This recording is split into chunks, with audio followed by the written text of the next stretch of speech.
Umut Kervanı Vakfı olarak gerek yurt içinde gerek yurt dışında yapmış olduğumuz faaliyetlerden birisi de aylık yaptığımız gıda yardımlarıdır.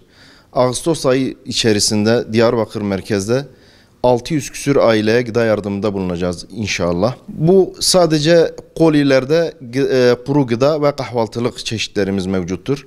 Kolinin bedeli 750 lira tutarındadır. Kardeş aile projemiz kapsamında kardeş aileye sponsor olmak isteyen kardeşlerimiz gelip sponsor olabilirler. Her aileye kuru gıda olarak sadece 750 liradır.